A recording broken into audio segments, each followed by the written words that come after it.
Antes de nós começarmos, eu preciso dizer que dízimo e oferta é uma questão de entendimento e fé. Essa semana eu estudei bastante o livro de Daniel, porque eu ia pregar e preguei sobre ele ontem. E me veio um entendimento muito grande diante daquilo que tem acontecido na nossa nação, fazendo paralelo com aquilo que aconteceu na vida desse então jovem, Daniel. Daniel, ele foi sequestrado da sua casa e foi forçadamente levado a um dos reinos mais sanguinários que existiam na época, que era a Babilônia. Era também o lugar de maior desenvolvimento econômico e intelectual da época. E eu estive pensando sobre o que tem acontecido na nossa nação. Como muitas vezes a nossa fé é minada pelas notícias que nós vemos e pelas circunstâncias que têm acontecido no nosso país. Parece que as pessoas se amedrontam com toda a situação política e econômica que tem acontecido na nossa nação. Mas nós que estamos aqui não somos essas pessoas. Eu queria ler com você em Daniel, capítulo 1, no versículo 8 e no versículo 9.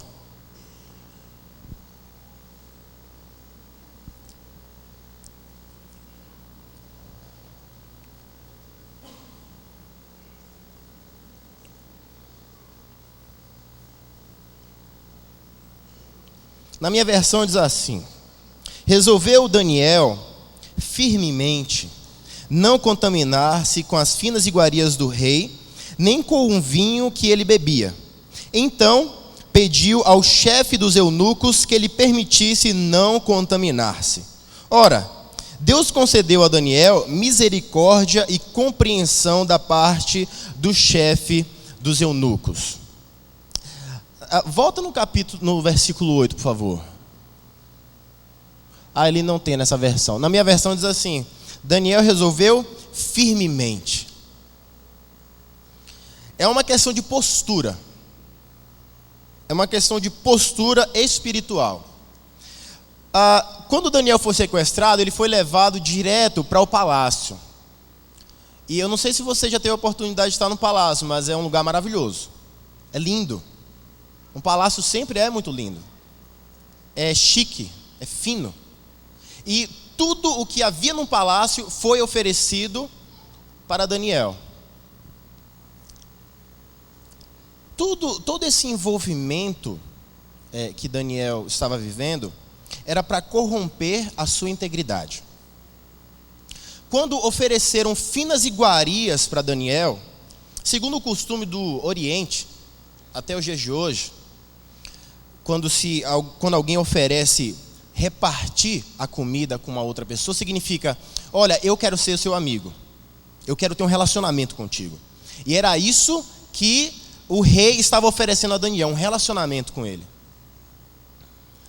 Daniel, ele era conhecedor do nosso Deus, o Deus de Abraão, o Deus de Davi, o Deus de Daniel, o seu Deus.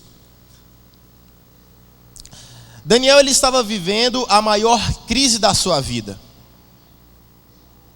Eu não sei se alguém teve a infelicidade e a tristeza de ser sequestrado, mas eu tenho certeza que é terrível.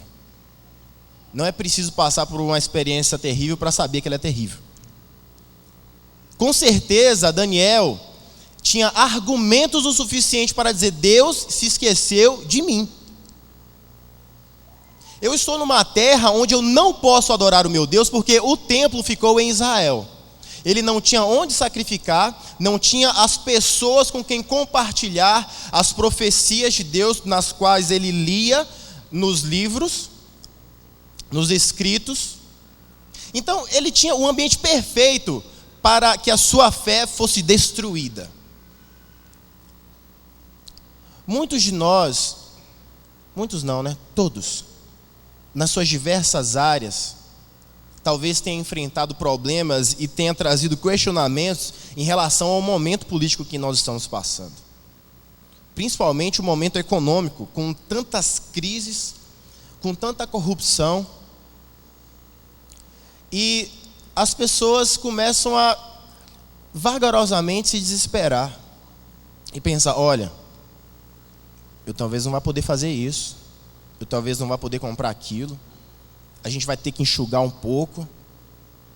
Tem empresas que estão realmente enxugando a folha de funcionários. Mas nós não vivemos de acordo com as circunstâncias, vivemos? As pessoas confundem a fé com a falta de prudência. Mas todos aqueles que têm fé, necessariamente têm prudência. Porque a fé, ela vem de Deus. E Deus é o mais prudente ser que eu conheço. Ou seja, se existe fé no seu coração, óbvio que existe prudência. Ninguém vai sair fazendo loucura. Comprar aquilo que não consegue pagar, se endividar, não. Mas nós não vamos parar de viver e de prosperar pelas circunstâncias que nós estamos vivendo. E existem algumas coisas importantes para nós fazermos. Daniel, ele resolveu firmemente não contaminar-se. Eu não sei o que você tem ouvido, o que você tem lido, o que você tem assistido. Mas você deve firmemente decidir não se contaminar. Porque a gente vai ouvindo as coisas, a gente pensa que é verdade mesmo. A gente pensa que vai alcançar a gente, que vai destruir a gente, que vai acabar com os nossos negócios. Não vai. Tem 2 semanas que eu, meu pai e o pastor Clodoilson, nós fomos visitar o novo negócio de um irmão da nossa igreja. Se você parar para pensar, é loucura abrir negócio no meio de uma crise como essa. Mas sabe o que é que Deus faz? Ele fala assim: olha, eu sou poderoso e eu te amo. Eu vou te fazer prosperar no meio da crise para você entender o que é fé. E quando nós fomos lá, foi um momento muito bonito, porque tudo o que aconteceu naquele local e a abertura daquele negócio, segundo o novo dono que faz parte da nossa igreja, está aqui hoje, ele disse assim: pastores, isso é um milagre. Nós vivemos de milagres. E milagre ele não se explica, milagre se vive. Assim como fé não dá para se explicar totalmente. Fé, ela parte muito para o sobrenatural, então a nossa mente humana ela não compreende. Mas há um outro porém, que é a minha oração para você nessa noite. Ora, no versículo 9 diz: ora, Deus concedeu a Daniel misericórdia e compreensão. Outras versões dizem misericórdia e graça. E o meu desejo é que o Senhor nosso Deus dê a você misericórdia e graça, para que você prospere no meio da crise, para que você não se abale, para que você não se desespere, para que você não acredite que mesmo no meio da crise nós vamos nos desesperar e pensar: poxa, olha, esse mês está aqui, não vai dar para dizimar esse mês. Não negocie a sua fé com Deus. Não negocie, não faça isso. Fique sem ir em restaurante, fique sem fazer outra coisa, mas não fique sem ofertar e mostrar a Deus que você confia nele acima das circunstâncias. Porque Deus, ele nos coloca acima das circunstâncias. Talvez isso não seja racional para você, mas eu quero que o Espírito Santo te convença. Porque apenas o Espírito Santo consegue convencer um homem de que a fé é a melhor coisa a se fazer em tempos de crise. Talvez você esteja se vendo como Daniel nesse momento, um momento de crise, um momento que parece sem solução. Mas Daniel, ele foi muito ousado. Ele pediu 10 dias para o chefe dos eunucos e ele disse: olha, eu não quero me alimentar dessas iguarias. Eu quero apenas legumes. E deu tão certo que a gente faz esse jejum até hoje, né? Vou fazer o jejum de Daniel. Ele deixou um legado na história, esse cara. Ele era um jovem.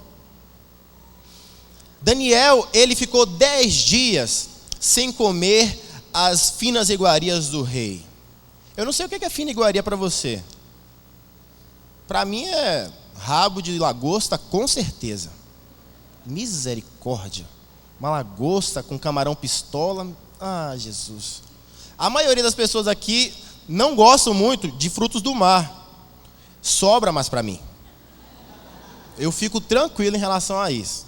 Eu fico muito tranquilo. Sobra muito lagosta, muito camarão. O ruim é que é difícil de achar, né? Porque o mar é muito longe. Mas eu ficaria tranquilamente, sem nenhuma iguaria, para que o poder de Deus se manifestasse na minha vida. Quando Daniel pediu 10 dias, e foram provar ele, Daniel e seus amigos, ele estava mais forte e mais inteligente do que todos os outros que se alimentavam das iguarias. Sabia que você pode fazer um trato com Deus? Sabia que você pode provar a Deus e Ele mesmo quem te pede isso? Provar e ver de que eu sou bom, é o que Ele diz. Se eu fosse profeta, talvez eu dissesse: prova a Deus, daqui a 10 dias você vai ver o que vai acontecer na sua vida. Mas eu tenho certeza que daqui a 10 dias você vai estar mais forte, porque eu sei que você não vai parar de buscar o Senhor. Eu tenho certeza que você não vai parar de adorar ao Senhor. E uma das formas de nós adorarmos a Deus, eu queria chamar a banda, por favor, e os nossos voluntários para ir distribuindo os envelopes. Eu tenho certeza que você não vai parar de adorar ao Senhor também com seus dízimos e suas ofertas. Talvez você tenha chegado aqui hoje e pensou: olha, hoje eu vou dar uma oportunidade para Deus. E na verdade, Deus te trouxe aqui para te dar mais uma oportunidade. Se você está aqui hoje, você veio trazido pelo Espírito Santo de Deus. Esse é o Deus de Daniel que quer te dar mais uma oportunidade. O futuro de Daniel é o seguinte: ele se tornou o líder de todos os magos, de todos os mágicos do reino. Daniel, ele não concordava com nada daquilo, porque ele servia ao Deus Todo-Poderoso. Deus vai te colocar num lugar alto. Seja diligente no que você faz, seja competente no que você faz, e tenha fé no seu Deus, porque eu tenho certeza que o versículo 9 ele se aplica também às nossas vidas. Ora, Deus concedeu eu quero ler este versículo e você, no lugar de Daniel, vai falar o seu nome. Ora, Deus concedeu a misericórdia e compreensão.